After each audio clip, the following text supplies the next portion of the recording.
اللهم إني أسألك برحمتك التي وسعت كل شيء وبقوتك التي غرت بها كل شيء وخضع لها كل شيء وذل لها كل شيء وبجبروتك التي غلبت بها كل شيء وبعزتك التي لا يقوم لها شيء وبعظمتك التي ملأت كل شيء وبسلطانك الذي على كل شيء وبوجهك الباقي بعد فناء كل شيء وبأسمائك التي ملأت أركان كل شيء وبعلمك الذي أحاط بكل شيء وبنور وجهك الذي أضاء له كل شيء يا نور يا نور يا أول الأولين ويا آخر الآخرين اللهم اغفر لي الذنوب التي تحت كل رسام اللهم اغفر لي الذنوب التي تنزل النقام اللهم اغفر لي الذنوب التي تغير النعم اللهم اغفر لي الذنوب التي تحبس الدار اللهم اغفر لي الذنوب التي تنزل البلاء اللهم اغفر لي الذنوب التي تقطع الرجاء اللهم اغفر لي كل ذنب أذنبت وكل خطيئة أخطأت اللهم إني أتقرب إليك بذكرك وأستشفع بك إلى نفسك وأسألك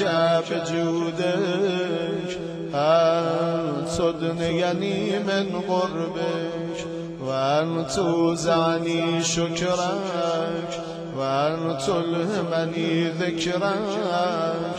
اللهم إني أسألك صالح خادم متذلل خاشع أن تصامحني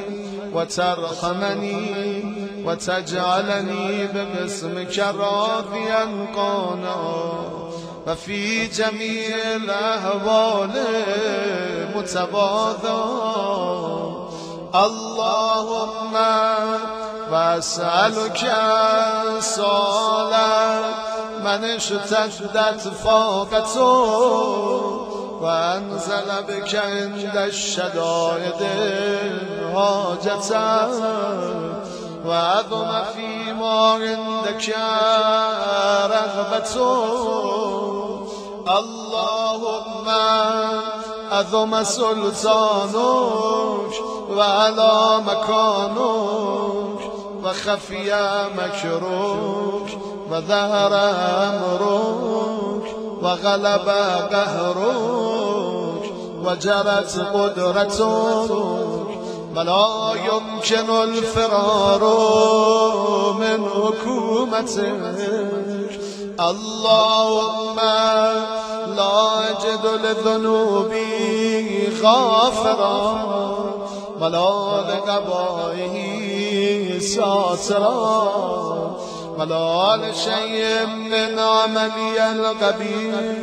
بالحسن مبدلا غيرك لا إله سبحانك وبحمدك ظلمت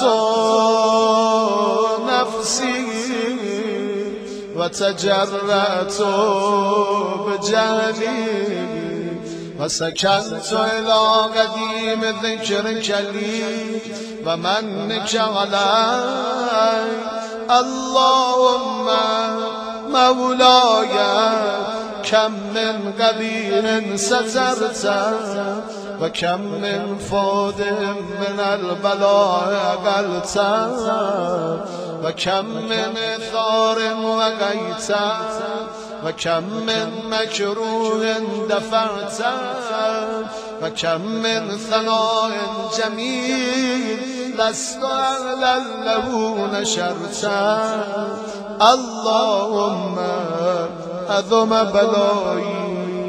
وأفرت بي سوء خالي وقصرت بي أعمالي وقعدت بي أغلالي وأبسني أنفي بعد آمالي وخدعتني الدنيا بغرورها ونفسي بجنايتها ومطالي يا سيدي فأسألك بعزتك أن لا يحجب عنك داعي سوء عملي وفعالي ولا تفضحني بخفي من طلعت عليه من سري ولا تعجلني بالعقوبة على ما عملت في خلباتي من سوء فعلي وإساءتي ودوام تفريطي وجهالتي وكثرة شهواتي وغفلتي وكن اللهم بعزتك لي في كل الأحوال رؤوفا وعلي في جميع الأمور أتوفا إلهي وربي من لي غيرك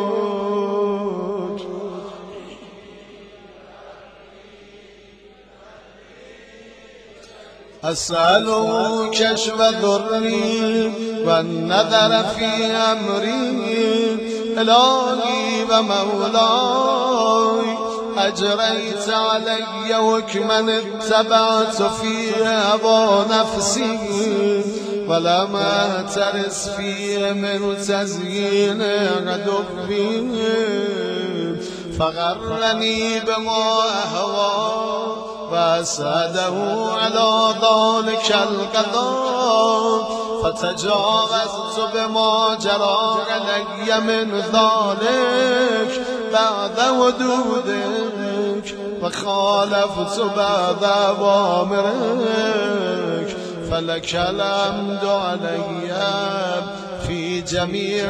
ذلك ولا حجة لي فيما جرى علي فيه قضاؤك والزمني حكمك وبلاؤك وقد أتيتك يا إلهي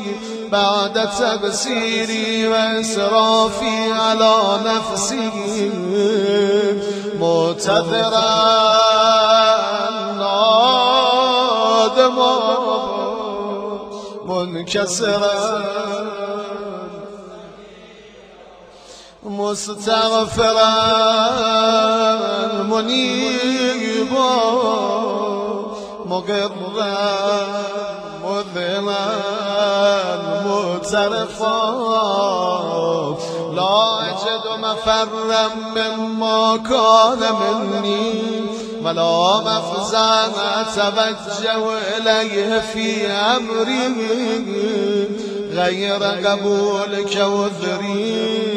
وإدخالك إياي في سعة رحمتك.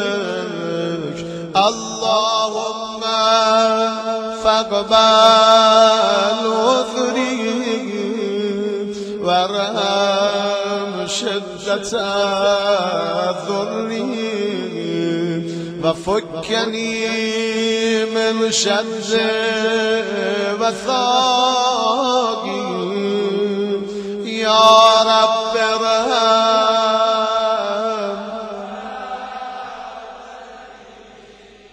يا رب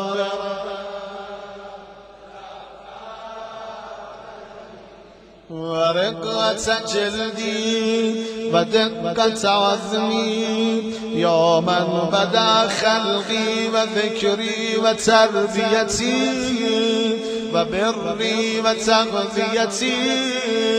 هب لي لارتداء كرمك وصالف برك بي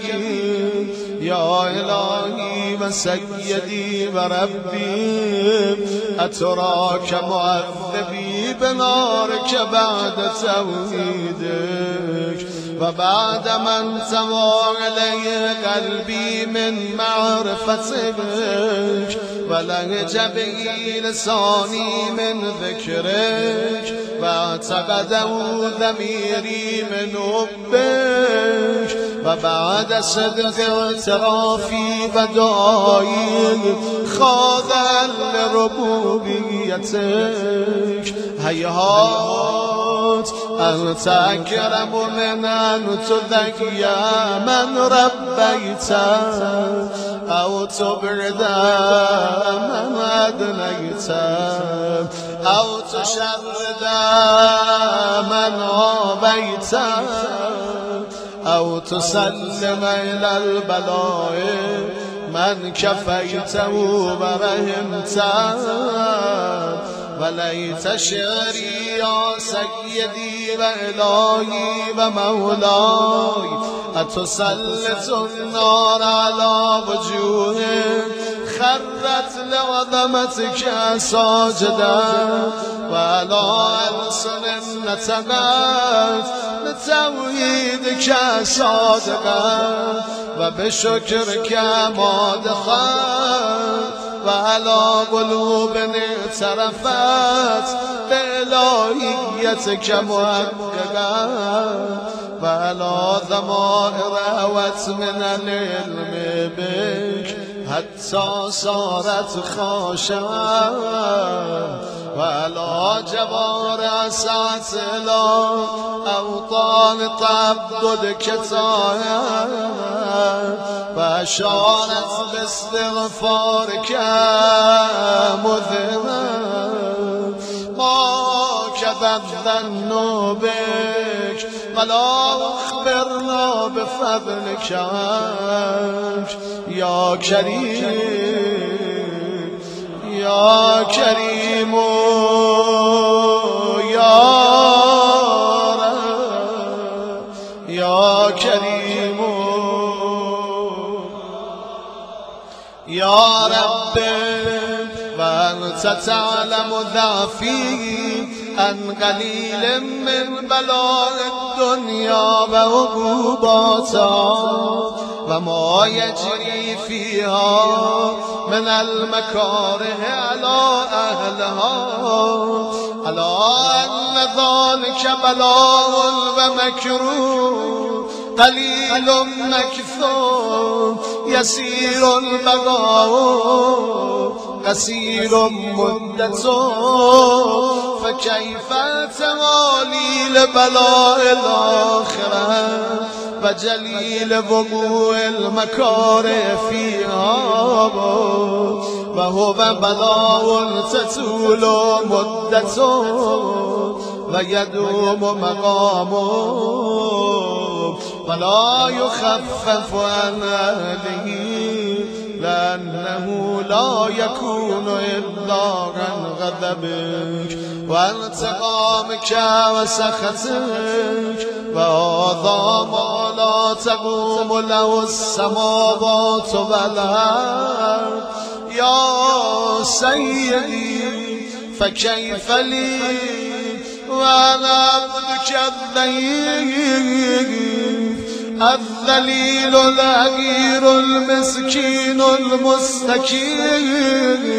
آقای من برا من چگونه خواهد بود؟ عاقبت کارم چی میشه؟ چی به سرم میاد تا از من نگذری؟ چه کنم مولا جان؟ انا عبدک الضعیف، من بنده ضعیف و ناتوان تو هم خدا. الذلیل، در مقابل تو خار و بی مقدار. الحقیر المسکین المستکین.